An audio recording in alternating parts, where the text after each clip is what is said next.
Assalamualaikum warahmatullahi wabarakatuh. Apa kabar anak-anak semuanya? Semoga dalam keadaan sehat walafiat. Dalam pelajaran kali ini kita akan membahas tentang pertumbuhan ekonomi dan pembangunan ekonomi. Terlebih dahulu kita akan bahas tentang pertumbuhan ekonomi. Berdasarkan arti kebahasaan, kata pertumbuhan berarti bertambahnya suatu ukuran dari kecil menjadi besar, dari pendek menjadi tinggi. Istilah pertumbuhan ekonomi tidak dapat digunakan untuk wilayah mikro. Misalkan saja bertambahnya uang saku seorang siswa, bertambahnya uang saku sejak TK, SD, SMP, sampai SMA tidak bisa disebut dengan pertumbuhan ekonomi seorang siswa.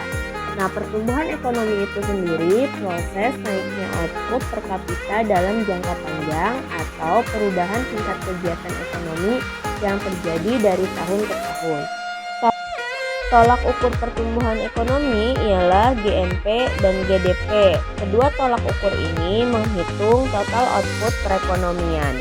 Secara sederhana, suatu negara dikatakan telah mengalami pertumbuhan ekonomi bila jumlah PDB tahun sekarang lebih besar dibanding PDB tahun sebelumnya. Untuk menghitung PDB, tadi bisa dilihat rumusnya, dan ini adalah contoh soalnya dari bagaimana kita menghitung pertumbuhan ekonomi. Jadi PDB T itu adalah PDB tahun sekarang dan PDB T-1 itu adalah PDB tahun sebelumnya. Bisa dilihat ya cara menghitungnya.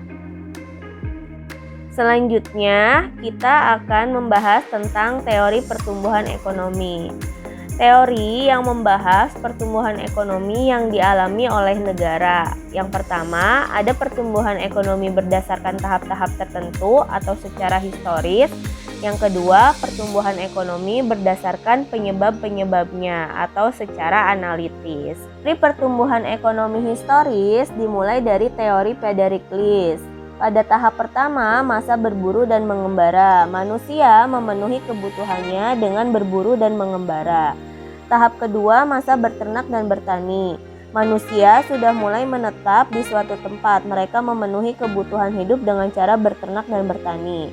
Tahap ketiga, masa bertani dan kerajinan. Manusia sudah mulai mengembangkan kerajinan yang ada hubungannya dengan pertanian.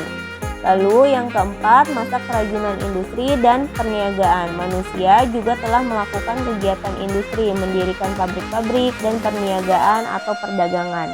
Teori selanjutnya, teori dari Karl Bacher. Tahap pertama, masa rumah tangga tertutup.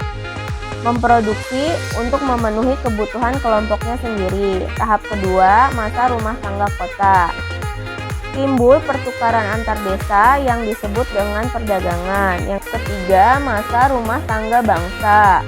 Pertukaran perdagangan antar kota dalam suatu negara atau dalam satu bangsa. Yang keempat, tahap masa rumah tangga dunia, yaitu perdagangan antar negara juga didukung dengan kemajuan ilmu pengetahuan dan teknologi.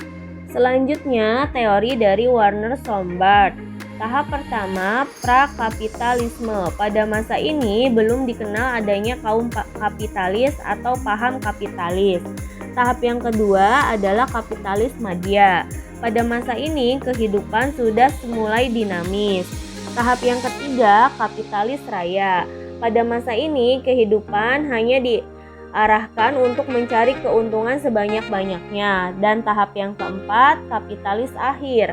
Akibat adanya kesenjangan kesejahteraan antara kaum kapitalis dan kaum buruh, pada masa ini muncul kaum sosialis yang ingin mewujudkan kesejahteraan bersama. Yang terakhir adalah teori dari Walt Whitman Rostow. Tahap pertama, masyarakat tradisional. Kehidupan masyarakat masih sangat tradisional, produksi masih menggunakan alat-alat sederhana. Tahap yang ketiga, prasyarat untuk lepas landas. Kegiatan ekonomi mengalami perubahan dari agraris menjadi industri dan perdagangan. Tahap yang ketiga, lepas landas. Timbul pasar baru yang sangat luas dan muncul penemuan baru yang sangat banyak. Kegiatan penanaman modal yang pesat. Yang keempat, perekonomian yang matang. Masyarakat sudah mampu menggunakan teknologi modern secara selektif sehingga faktor-faktor produksi dapat dimanfaatkan secara efektif dan efisien. Tahap yang kelima, konsumsi tinggi. Masyarakat telah mencapai kemakmuran. Berikutnya adalah teori pertumbuhan ekonomi klasik yang diungkapkan oleh Adam Smith dan David Ricardo dan T.R. Malthus. Adam Smith berpendapat pertumbuhan ekonomi bisa dicapai melibatkan dua unsur, pertumbuhan penduduk dan pertumbuhan output total. Tapi pendapat Adam Smith bertolak belakang dengan pendapat David Ricardo dan T.R. Malthus yang mengungkapkan bahwa pertumbuhan penduduk itu malah akan menjadikan pertumbuhan ekonomi itu tetap atau stagnan karena akan terjadi kelangkaan makanan. Selanjutnya yaitu teori pertumbuhan ekonomi neoklasik yang diungkapkan oleh beberapa ahli. Robert Solow mengungkapkan pertumbuhan ekonomi akan tercapai jika ada pertumbuhan output. Pertumbuhan output akan terjadi jika dua faktor input, yakni modal dan tenaga kerja, dikombinasikan dengan faktor teknologi dianggap konstan. Adapun yang tergolong sebagai modal adalah bahan baku, mesin, peralatan, komputer, bangunan, dan uang. Harald Endermer mengungkapkan perlunya pembentukan modal sebagai syarat untuk mencapai pertumbuhan ekonomi yang mantap, steady growth. Menurut mereka, bila pembentukan modal telah dilakukan pada suatu masa, maka pada masa berikutnya perekonomian akan sanggup memproduksi barang-barang dalam jumlah lebih besar.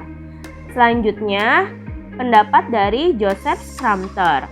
Pertumbuhan ekonomi terjadi bila ada inovasi dari para pengusaha. Inovasi merupakan penerapan pengetahuan dan teknologi yang baru di dunia usaha.